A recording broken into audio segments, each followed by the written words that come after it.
नमस्कार दर्शकों, मैं हूं बरखा सिंह। आज आपको लेकर आई हूं लखनऊ में है आप, जाहिर सी बात है आपको मुस्कुराना ही होगा। और हमारे साथ आज एक ऐसे व्यक्ति बैठे हैं, शायद मुझे जिनके परिचय ज्यादा देने की जरूरत भी नहीं है। आप सभी जानते होंगे, इनका नाम है मेजर आशीष चतुर्वेदी, जो कि जिनको आप ज्यादातर नेशनल चैनलों पे भी देखे होंगे डिबेट के समय पे। आइए इनसे जानते हैं कि सपा की इस बार की जो तैयारी है 27 के लिए वो कैसी है और क्या क्या मुद्दे लेकर आ रहे हैं। साथ ही उनसे और भी उनके जीवन के बारे में भी जानते हैं। पहले तो आशीष जी, आपका हमारे चैनल में बहुत बहुत स्वागत है। धन्यवाद। आशीष जी, ये बताइएगा कि 2027 की तैयारी पहले तो सपा की कैसी चल रही है? देखिए, बहुत से कारण हैं जिनकी वजह से अब एक ऐसा माहौल है उत्तर प्रदेश में कि 2027 का चुनाव जो है वो समाजवादी पार्टी जीतेगी। बहुत से लोगों के मन में आ रहा होगा कि क्योंकि मैं समाजवादी पार्टी में हूँ तो इसलिए मैं ऐसा कह रहा हूँ। नहीं, कारण ये नहीं है। कारण ये हैं कि आप अगर देखें जो हाल फिलहाल में लोकसभा के चुनाव हुए 2024 में, उसमें समाजवादी पार्टी सबसे बड़ी पार्टी उत्तर प्रदेश के रूप में उभर के आती है। जनता ने अपना विश्वास, अपना मत जो है वो समाजवादी पार्टी को दिया और उसी वजह से आज हम उत्तर प्रदेश की सबसे बड़ी पार्टी बनी। वही जनता आज अब फिर से वोट करने जा रही है। प्रमुखता से अगर आप देखें तो जो मुद्दे हैं, जिस लॉ एंड ऑर्डर की बात की जाती है, जो आप अक्सर सुनते होंगे टीवी चैनलों पे या सोशल मीडिया पे कि जो कानून व्यवस्था है वो सुधर रही है, लेकिन हम आप अपने अगर अगल बगल देखते हैं तो हमें ऐसा कहीं प्रतीत नहीं होता। जब आप अपने आस पड़ोस में देखते हैं, पता करते हैं कि घटनाएं हो रही हैं। आज पहली बार ऐसा हो रहा है कि पुलिस वाले जो है वो बलात्कार कर रहे हैं, पुलिस वाले जो हैं वो अपहरण कर रहे हैं, फरार हैं। और यहाँ तक कि अपराधियों के हौसले इतने बुलंद हैं कि वो 40-40 पुलिस वालों के बीच में एक आदमी को टीवी चैनल के सामने गोली मार देते हैं। तो इतनी हिम्मत अगर अपराधियों में है तो ये कहना कि उत्तर प्रदेश में अपराध कम हो रहा है, मुझे लगता है एक झूठ है। अगर आप सरकारी आंकड़ों को भी देख लें, यानी नेशनल क्राइम रिकॉर्ड ब्यूरो के जो आंकड़े हैं जो सरकार जारी करती है, उसमें देश में होने वाले अपराध में सबसे ऊपर उत्तर प्रदेश, महिलाओं के खिलाफ होने वाले अपराध में सबसे ऊपर उत्तर प्रदेश, दलितों के खिलाफ अपराध जो है देश में सबसे ज़्यादा, उसमें उत्तर प्रदेश सबसे ऊपर है।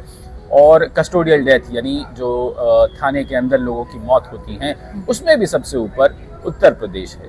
तो ये दर्शाता है कि कहीं ना कहीं जो कानून व्यवस्था है वो हमारी ठीक नहीं है। इसके बाद एक और प्रमुख मुद्दा आया कि लोगों को रोजगार। टीवी चैनलों पे आपने अक्सर भाजपा को ये प्रचारित करते देखा होगा, हमने इतनी करोड़ नौकरियां दे दी। साहब, नौकरी आप तब देते हैं जब आपकी की हुई परीक्षा सफल हो जाए, उसमें आप लोगों को एम्प्लॉयमेंट देंगे। लेकिन 10 बार तो आपके पर्चे ही फेल हो गए, पर्चे लीक हो गए, एग्जामिनेशन कैंसिल हो गया। तो जब एग्जामिनेशन ही कैंसिल हो गया तो आप नौकरी कैसे दे रहे हैं लोगों को? ये एक झूठ है जो ये लोग परोसते रहते हैं। तो कहीं ना कहीं अच्छा, फिर एक और अहम चीज़ जो है वो है अब भाजपा की अंदरूनी लड़ाई, जो आप देखते हैं कि अमित शाह और योगी आदित्यनाथ के बीच की है। हाल फिलहाल में भाजपा ने एक बड़े लंबे समय के बाद अपना प्रदेश अध्यक्ष बदला और एक ऐसे व्यक्ति को प्रदेश अध्यक्ष बनाया है जो योगी आदित्यनाथ के ही जिले से आता है और उनका घोर विरोधी है। आज तक योगी आदित्यनाथ और उनकी आप एक भी तस्वीर साथ में नहीं देखेंगे, जबकि दोनों ही दशकों से भाजपा में हैं और एक ही शहर से आते हैं। तो अमित शाह ने एक रणनीति के तहत पंकज चौधरी को जो है वो बनाया है वहाँ पे प्रदेश अध्यक्ष। तो कहीं ना कहीं अंदरूनी लड़ाई, बढ़ती महंगाई, कानून व्यवस्था और फिर कहीं ना कहीं एक ऐसी धारणा भी उत्तर प्रदेश में अब बन रही है कि एक जाति विशेष के लोगों को जो है कुछ ज़्यादा ही फेवर करा जा रहा है। ऐसा देखा जा रहा है, लोगों में ऐसी बातचीत होती है, हम लोग सुनते हैं, देखते भी हैं।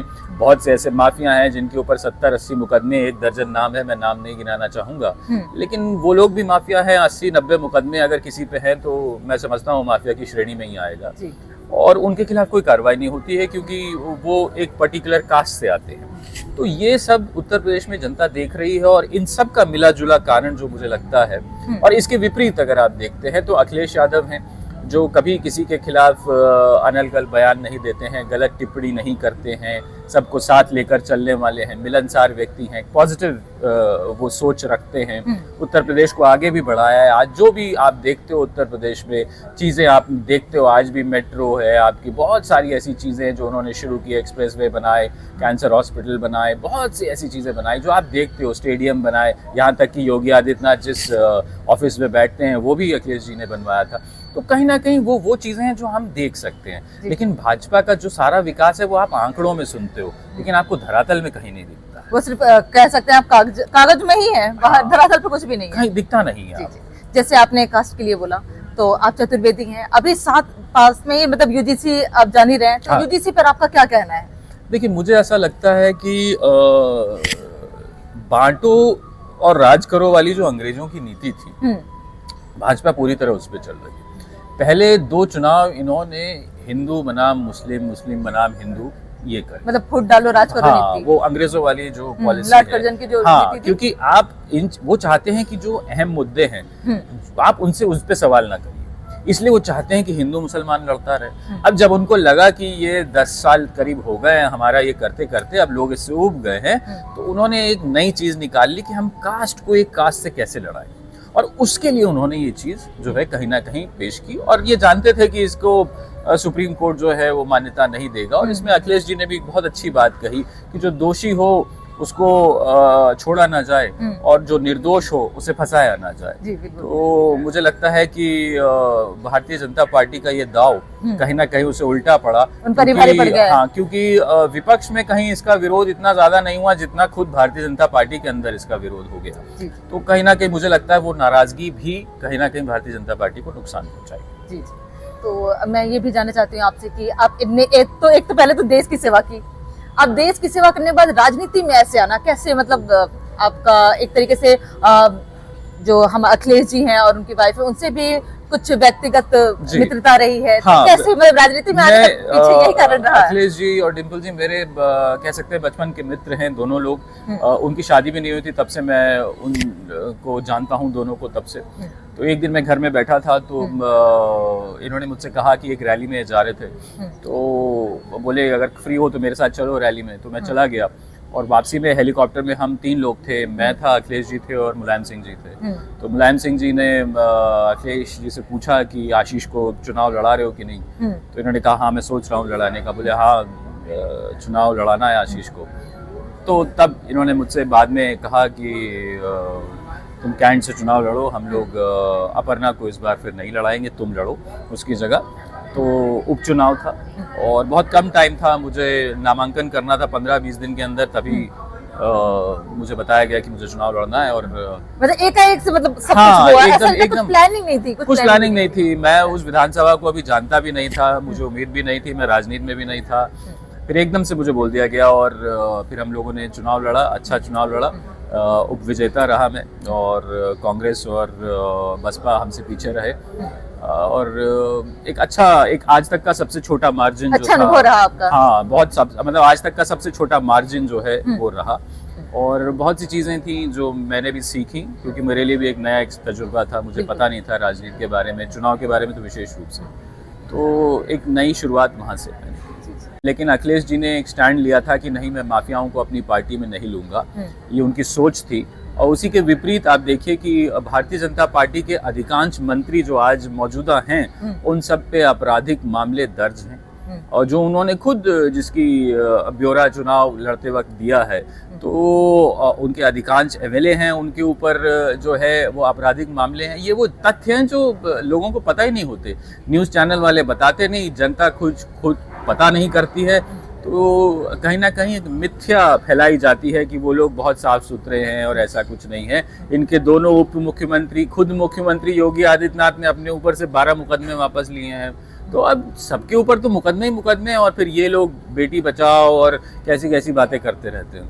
जी जी, आप नेशनल चैनल पे ऐसे भी अक्सर डिबेट में रहते हैं, तो कई चीजें अनुभव तो आपको होंगी जी। अच्छा, मैं ये भी जानना चाहती हूँ कि जैसे आपने कहा कि बेटी बचाओ, तो आपको क्या लगता है उत्तर प्रदेश में जब से योगी जी आए हैं, क्या बेटियां सच में सुरक्षित रह गई हैं? नहीं, क्योंकि लोग कह रहे हैं बुलडोजर चल जाता है, तो बुलडोजर चल रहा है या नहीं? देखिए, अभी आपको हाल फिलहाल की एक घटना बताऊं, हाथी का दांत दिखाने के और खाने के और। आप सेंगर को ले लीजिए, भाजपा का विधायक, एक लड़की के पूरे परिवार को खत्म कर देता है, और न जाने कैसे उसे दिल्ली हाईकोर्ट से बेल, हमने सुना सबने कि मिल रही है, या उनकी जो सजा है वो उस पर स्टे किया जा रहा है, तो वो बाहर ना जाएंगे। और जैसे ही ये ऑर्डर आता है, भाजपा के कितने मंत्री जो हैं वो उनके पक्ष में बोलने लग जाते हैं। अब ये तो पूरी दुनिया को मालूम है कि उस आदमी ने उस लड़की के साथ बलात्कार किया, उसके पिता की कस्टडी में मौत हुई। सब समझ सकते हैं कि पुलिस वालों ने उसके पिता को मारा, तभी तो मौत हुई ना उसकी। उसके ऊपर जो है ट्रक से हमला करवाया गया, इतने महीनों वो आईसीयू में रही, उसकी बुआ चली गई, उसका वकील जो था उसके ऊपर हमला हुआ, क्या छोड़ा था, और उसको भी बचाने के लिए लोग उतर आए। तो आप संदेश दे रहे हो कहीं ना कहीं उत्तर प्रदेश में कि भाई अगर बलात्कार करने वाला भाजपाई है तो उसको जो है कुछ नहीं होगा। अभी मध्य प्रदेश में मैं देख रहा था, एक वीडियो वायरल है किसी भाजपा नेता का, वो जिसने एक लड़की का बलात्कार किया और वो खुलेआम उससे कह रहा है कि जाओ जो करना है कर लो, मेरा कुछ नहीं होगा, मैं तुम्हारा बलात्कार करूंगा। और ये वीडियो वायरल है, ये वायरल है ये वीडियो। आप बनारस की घटना को ले लीजिए, जहां बीजेपी के आईटी सेल के 3 लड़कों ने एक बनारस हिंदू यूनिवर्सिटी की लड़की के साथ बलात्कार किया, उसके वीडियो वायरल किए। कुछ दिनों बाद उनके बेल मिलती है और भाजपा के विधायक वहां उसको माला पहना रहे हैं, उसके साथ केक काट रहे हैं। मैं ये नहीं कहता कि पहले की सरकारों में बलात्कार नहीं हुए, लेकिन ये बेशर्मी कभी नहीं हुई देखी इस देश ने कि आप बलात्कारियों को माला पहना रहे हैं, उनके स्वागत में इस तरीके से चीज़ें कर रहे हैं। ये मुझे लगता है राजनीति का एक वो गिरा हुआ दौर है जो इस देश ने आज तक कभी नहीं देखा, और मैं चाहता हूँ कि कभी आगे भी ना देखे। जी जी जी।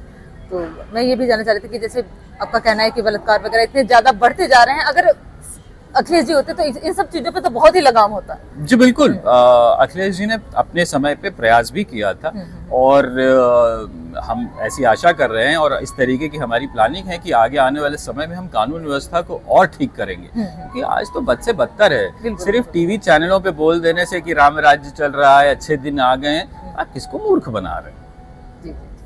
तो मैं ये भी कह रही थी कि जैसे योगी जी का है कि योगी जी तो चलिए जो उनका पास्ट था, आजकल लोग एक और मेम भी बना रहे हैं कि अगर कोई काला धन है या कोई बहुत ज्यादा जैसे माफिया टाइप से है और उसे अब कहना है संन्यास लेना है, तो वो बीजेपी में शामिल हो जा रहा है। क्या ये बात एकदम सत्य है? तो आप ये खुद देख लीजिए, आपको मैं 2 मजेदार किस्से सुनाता हूँ, नाम नहीं बताऊंगा, आप लोग खुद गूगल करके देख सकते हैं।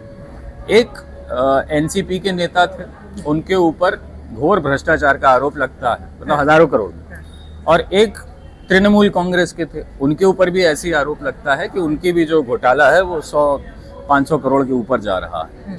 दोनों लोग भाजपा में शामिल हो जाते हैं, और मजे की बात देखिए कि दोनों को क्लीन चिट मिल जाती है। कहानी यहाँ खत्म नहीं होती है, वो दोनों और समझदार थे, जैसी क्लीन चिट मिलती है दोनों अपनी अपनी पार्टी में वापस चले जाते हैं। अब भाजपा सोच रही है कि अब हम क्या करें इसका, जिसको हमने आरोपी बनाया वो हमारी तरफ आ गया तो हमने उसे क्लीन चिट दे दी। अब क्लीन चिट देने के बाद वो दोनों अपने अपनी जगह वापस चले गए। अब इसी से अंदाजा लगा, वो गंगा बन गई है बीजेपी, जिसमें जो भी आ रहा है पाप धुलता जा रहा है। तो डर लग रहा है किसी दिन दाऊद और ये सब ना आ जाए कहीं, भाई इनको भी ना क्लीन चिट मिल जाए, तो ये डर है। तो अब आपको क्या लगता है कि जिन मुद्दों पे बीजेपी जो है भागती रहती है, रोजगार का मुद्दा हो तब भी भागती है, क्योंकि मैंने कई ऐसे नेताओं से जब भी ये क्वेश्चन किया है तो वो तुरंत आ जाते हैं कि विपक्षी ऐसे कह रही है वो कह रही है, मतलब इस पर कोई आंसर अच्छा नहीं होता। तो आपको क्या लगता है कि ये जो अब 27 बहुत करीब है, तो अमित शाह का और योगी जी का तो हम सबको ही पता है कि लगता है कि कुछ अंदर खाने चल रहा है, तो अगर योगी जी को इस बार अगर नहीं भी मिलती है सीट, तो जो भी आएगा तो उससे क्या जो सपा की लड़ाई है वो बहुत कैसी रहेगी, बहुत डावाडोल रहेगा, कि लगता है कि नहीं सपा तो इस बार निकाल ही ले जाएगी? नहीं, मुझे ऐसा लगता है कि सपा इस बार बहुत अच्छे मार्जिन से जीतेगी, और जिस तरीके से अभी पूरा माहौल है आप देखिए ना कि देश आज ऐसी परिस्थितियां बनी हुई हैं कि खुद नरेंद्र मोदी ने सदन में स्वीकार किया कि चाइना और नेपाल जैसे देशों ने हमारे देश की जमीन कब्जा रखी है और वो उनसे बात करेंगे, और इतना बोल के उन्होंने पल्ला झाड़ लिया कि हमारे देश की जमीन कब्जाई हुई है। और इस पे अभी एक पूर्व आर्मी चीफ जो है उन्होंने एक बुक भी जिसमें जिक्र अभी राहुल गांधी सदन में कर रहे थे, और जब उन्होंने कहा कि मोदी जी आपने बुक नहीं पढ़ी है तो मैं बुक आपको दूंगा, तो मोदी जी आए ही नहीं थे उस दिन सदन में। वो सब कहानियां एक अलग विषय है, लेकिन कहीं ना कहीं इस देश को इतना कमजोर हमने कभी नहीं देखा कि आज डोनाल्ड ट्रंप हमसे कह रहे हैं कि तुम तेल ईरान से और रशिया से नहीं खरीदोगे, हमसे खरीदोगे, और हम मान रहे हैं, जबकि रशिया हमारा सबसे पुराना मित्र रहा है और हम उससे संबंध खराब कर रहे हैं क्योंकि मोदी को केवल अडानी को बचाना है, जिसके खिलाफ अमेरिका की कोर्ट से वारंट जारी है। कितने लोगों को पता है ये बात?